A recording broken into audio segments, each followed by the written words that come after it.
Welcome. You are listening to the Leading Hope Podcast. My name is VJ Williams, here with my friend Frank Tupperware. Frank Tupperware. You really are going to go with that. We had a couple episodes a few weeks ago that he pointed up here and said he was going to change his name. I'm amazed I remembered it. Yeah, I am too.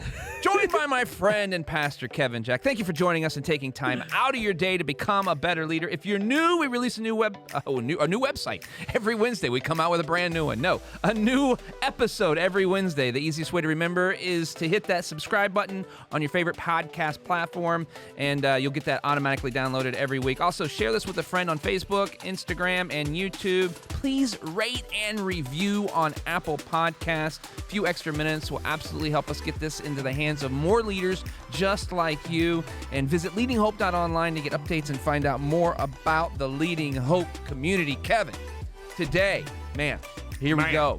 This is, last week was a little bit of a rant, maybe? Yeah. With some good stuff at the end to Thank help you. move forward. I mean, the rant was good too, but it was. It was. Yeah, it was. Yeah, It was good. It was a good rant. And I think we're about ready to hear another one.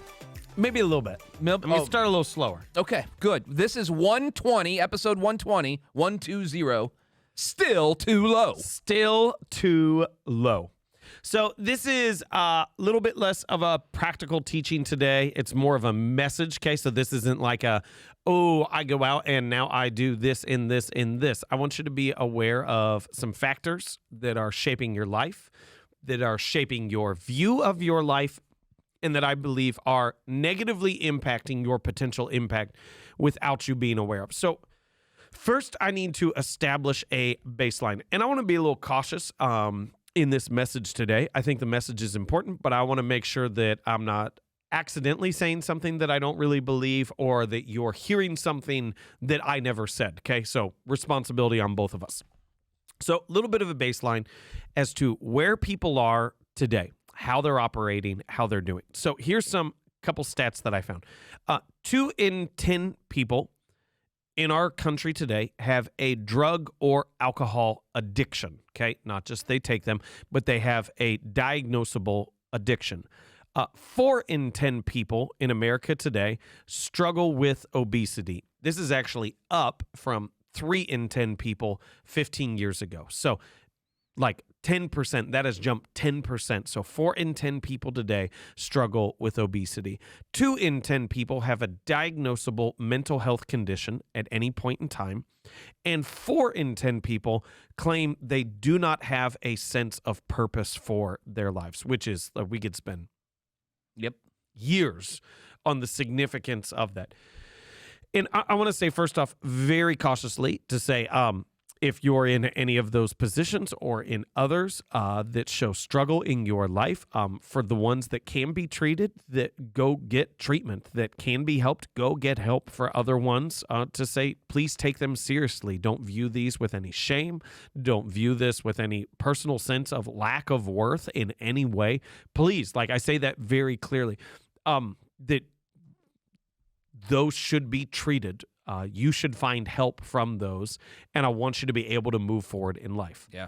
But then this is kind of what threw me off is I was looking at those, and I was looking at the totality of people who have something that forces them to operate. We'll say it like this, and I think this would be received by the group who would say, yes, I fall into one of those categories, that forces them to operate in some area of their lives at a deficit. Yeah. We could throw in their debt as well. Like this many people are in not student loans, not mortgage, like consumer credit card debt. That there is something in their life that is a burden that they're bearing that they don't necessarily have to bear. I'm not saying that on the mental health thing. I'm saying there's something in your life that wasn't naturally previously there that now is something you have to take hold of and you have to deal with. So yes, please, clearly, get help, no shame, move forward in the best way that you can in any step that you can. But then to acknowledge, when you take that totality together, that changes the baseline of where we are. Yeah. Is that everything else say so far? Yep. Okay. Yep. If I said something right there that felt calloused and cold, I just want to say, first off, I apologize. That was not my intention in any way, but I do need to shape this second piece of this. So two metaphors or two illustrations that will hopefully set where I'm headed. I recently went on a cruise, and cruise you eat a lot. Yeah, you do. And the cruise we went on, it was a European cruise ship. And at a certain point in time, they're having desserts and other stuff like that. And the food was okay. Like, I ate a lot. The quality of the food didn't change the amount that I ate. The desserts were pretty subpar. Yeah. Okay. And at one point in time, somebody who was in our crew, they said, everything needs its sugar tripled. We need to triple the sugar on everything. Oh, my. And I was like, yep, I'm in.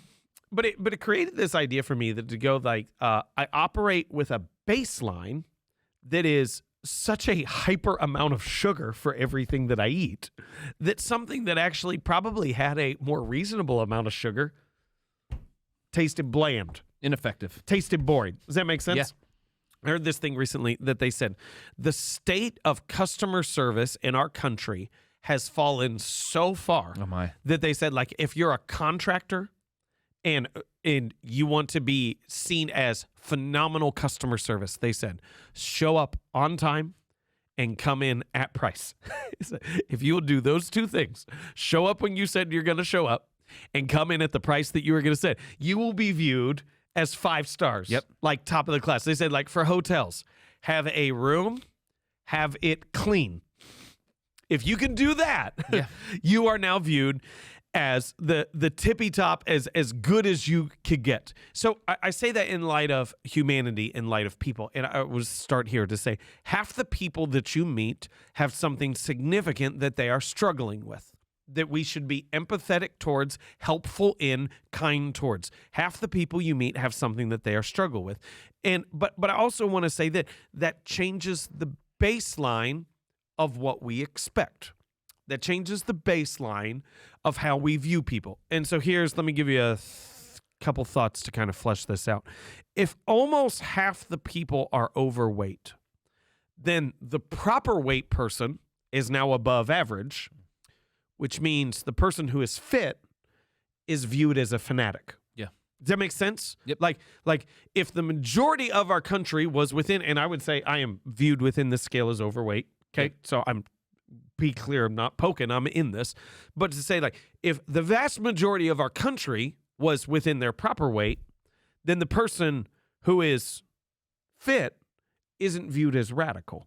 If almost half the people don't have a clear sense of purpose, then the person that has an idea of what they want to do is now above average, which means the person who is driven by purpose is now radical, is now over the top.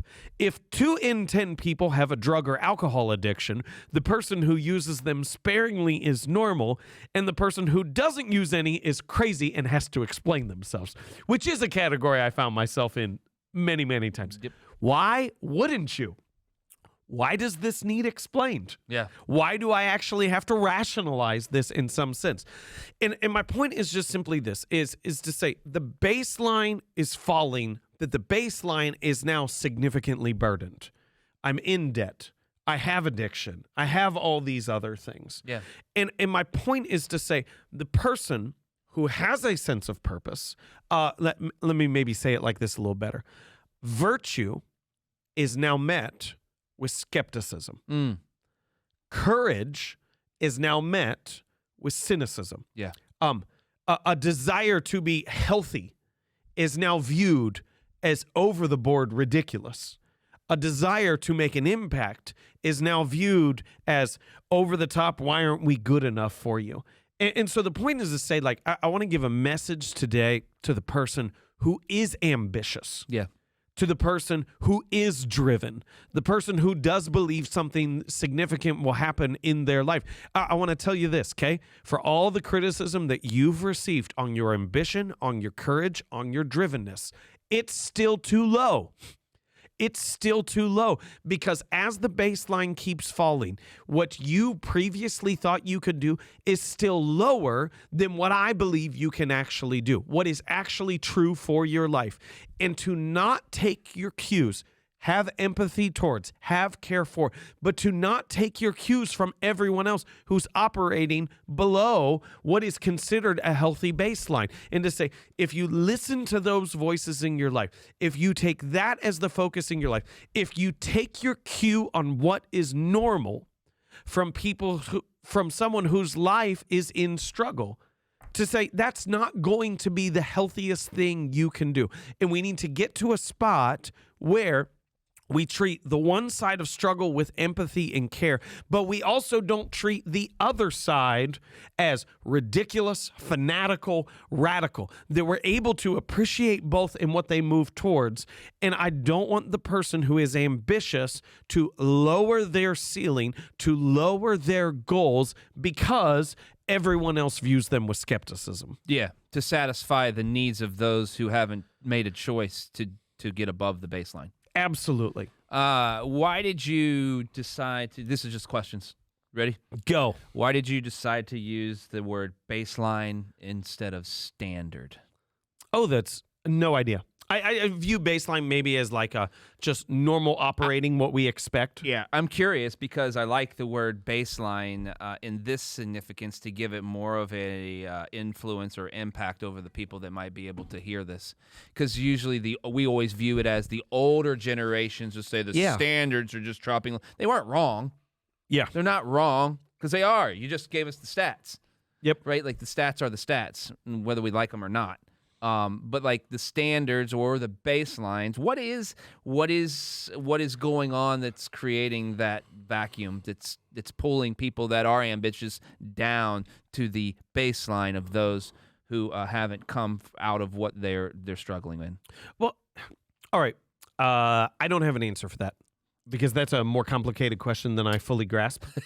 I could give factors, but I think I'd just be taking shots at stuff that I don't like. Sure. Without actually having a grasp on it. Fair. But here's the thing that I'm just fascinated by. So this is the cheesiest way to jump into this, so I apologize for the. Oh, shut up. That was the cheesiest way to respond to me saying that this is going to be cheesy. I want you to know that. Yeah, thank you. We went recently. We took our two oldest and we went to see Hamilton. Yep. And I started reading up further. It's like so musical. Everything on it was amazing, but like his life was phenomenal. And when you look at the ambition with which that man lived his life and the heights that he soared to and all the things that he did, it is mind-boggling. Like someone like that today would be viewed as a hero, like phenomenal. No, they would be criticized for their ambition and all the things that they thought they could do and all the things that they want. And I'm not saying he wasn't criticized in his time, because he maybe would have been. But I have this sense, as I am a big biography reader. Yeah.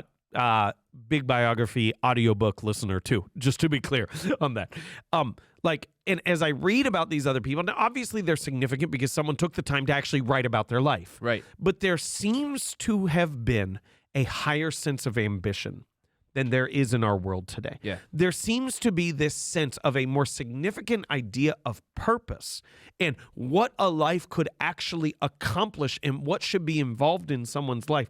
And my concern is that as we keep struggling more and more, that not only are we lowering the general humanity as a whole, but we're also lowering our top achievers. That they're not seeing the heights that they could have maybe in previous generations, in previous centuries. Interesting. So you're saying because of this phenomenon that maybe some of those who are very ambitious aren't even getting to the levels of which their predecessors may have gotten to. Absolutely. That's fascinating. I don't even have a question to that. It's just interesting. What's the stupid quote? Ready? This is the worst. We should edit this out, what I'm about to say. Okay, well, we will. It's at the 14-minute and 30-second mark. It's from a movie I watched. I forget. Somebody will remember the movie, and please tell me because I can't remember. It said, in the world of the blind, the one-eyed man is king. I know. So stupid. But to say it as like, if everybody's blind, the person who has a little bit of sight is phenomenal. Yeah. That makes sense? Yeah. No, I mean... That doesn't mean everyone was just supposed to have a little bit of sight. Yeah. And I think we're in the same spot. I think we're in a spot where if somebody has high... So, can I say it like this? Like, if somebody says, I want to be president, you go, idiot. Yeah. Why is that greeted with skepticism? Yeah.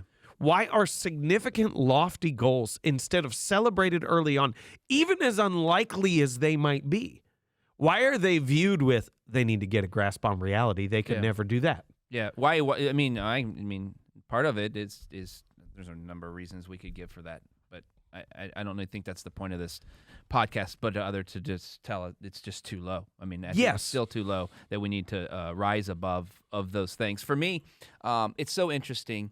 For me, prior to becoming a Christian, I lived with a lot of those still too low placements on my life. This Yeah. is good enough. This is fine. This is okay. Yeah. Right? And then when you become a Christian, and we talked about this a little bit of having a sense of purpose, which we said was a whole nother series. But then when God changes your life, then that is not okay anymore, and that's not good enough. Yeah. And there's something more to life. And I get texts all the time from people. I just got a few this week that from people saying, "Hey, what is it that changed for you? I want to know how I can get where Yes. you're at." Yes.